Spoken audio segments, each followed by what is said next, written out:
Antienfektif ilaçlar grubunda yer alan Enflivir süspansiyon, 30 gram toz içeren şişelerde sunulmaktadır. Enflivir süspansiyonun etken maddesi oseltamivirdir. Enflivir süspansiyon normal reçeteli bir ilaçtır. Kutuda ayrıca bir plastik ölçü kabı, ilacı doz şırıngasına koymanıza yardımcı olması amacıyla bir plastik şişe adaptörü, bir oral doz şırıngası ve 5 mililitrelik şurup kaşığı bulunmaktadır. Enflivir süspansiyon nedir, ne için kullanılır? Bu ilaç, enfeksiyona karşı kullanılan antienfektif bir ilaçtır. Enflivir süspansiyon, grip virüsünün vücudun içinde yayılmasını engeller ve bu sayede grip virüs enfeksiyonu nedeniyle oluşacak belirtileri dindirir veya engeller.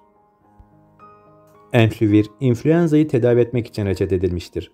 Grip belirtileri gösterdiğinizde ve grip virüsünün toplumda dolaştığı bilindiğinde kullanılabilir.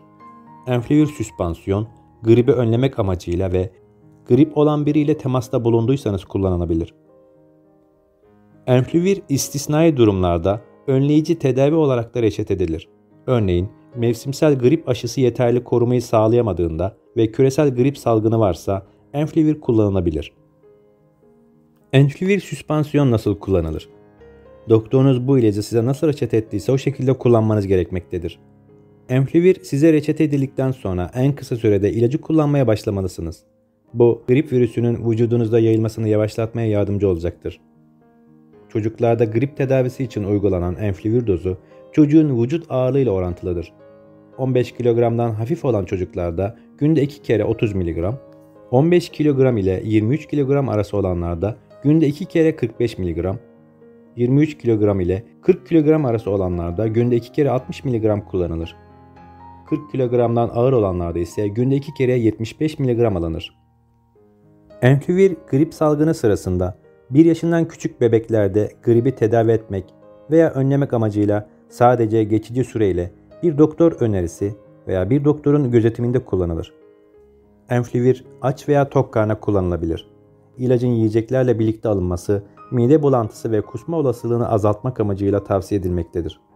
Enflivir süspansiyon su içerek de kullanılabilir. Enflivir süspansiyon nasıl hazırlanır?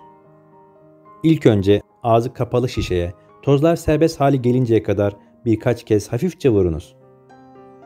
Şişeyi işaretli seviyeye kadar 52 ml içme suyu ile doldurunuz.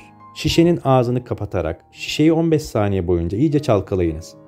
Doğru dozları ölçmek amacıyla her zaman ilacınızla birlikte sunulan doz şırıngasını kullanınız.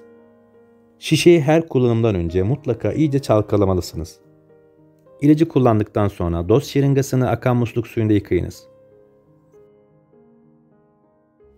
Enflivir süspansiyonu kullanmadan önce bilinmesi gereken hususlar şunlardır. İlacın etken maddesine karşı bir alerjiniz varsa bu ilacı kullanmanız önerilmez. Eğer diğer ilaçlara alerjiniz varsa, böbreklerinizle ilgili sorunlarınız varsa, enflivir kullanmadan önce doktorunuzu bu durumlarda bilgilendiriniz.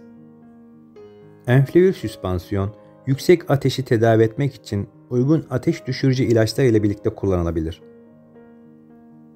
Enflivir grip aşılarının yerine kullanılmaz. Enflivir grip aşılarının etkisini değiştirmez. Grip aşısı olmuşsanız bile doktorunuz size enflivir reçete edebilir. Enflivir süspansiyonu kullanımıyla oluşabilecek olası yan etkiler ise şunlardır. Yaygın olarak bulantı, kusma, ishal, karın ağrısı ve baş ağrısı görülebilir. Bu yan etkiler sıklıkla ilacın ilk dozundan sonra ortaya çıkar ve genellikle tedavi sürerken kesilir. Bu etkilerin görülme sıklığı ilaç yiyeceklerle birlikte alındığında azalır. Grip sebebiyle de meydana gelebilecek yaygın olmayan yan etkiler ise şunlardır. Üst karında şişkinlik, bronşlarda iltihaplanma, üst solunum yolu enfeksiyonları, sersemlik, yorgunluk, uyumada zorluk, deri reaksiyonları ve görme bozuklukları. Bu videoda dinlediğiniz bilgiler ilacın prospektüsünden faydalanarak hazırlanmıştır. Video sizin için faydalı olduysa destek için videoyu beğenip kanala abone olun. Görüşlerinizi ve sorularınızı yorum bölümünde paylaşın. Sağlıklı günler dilerim.